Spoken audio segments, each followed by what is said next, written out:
10年位列第一。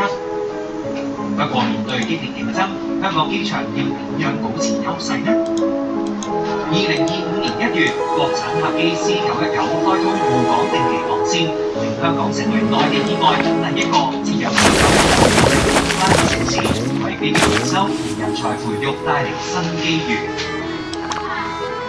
隨住香港三跑系統正式啟用，加上興建緊嘅大型商場，可以容納2萬個觀眾嘅亞博館2期，以及遊艇港灣、空運鮮活市集等嘅配套，呢度將會成為集旅遊、商業、休閒為一體嘅綜合航天城，經濟帶嚟新增長動力。從啟德到赤鱲角，從城市機場到機場城市，香港國際機場都一直同香港商務航運共同進步。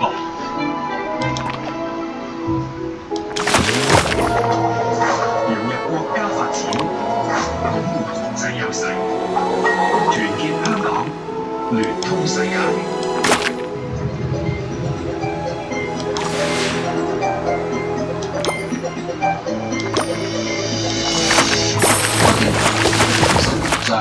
手續費消費係銀行拍賣，重溫當年拍賣結果。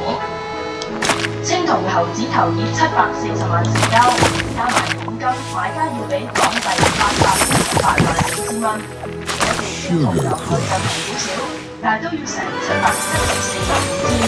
消息話，牛董呢兩件真品就都係一位嚟自北京嘅男人。消息話佢同保利集團有關嘅，而保利集團係同軍方有聯繫。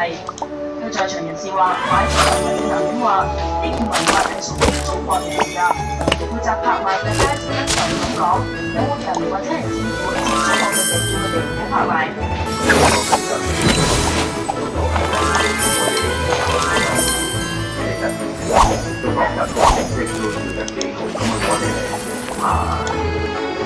係靠翻我哋嘅生產去做。至於另外2件國寶，金錦彩花樽。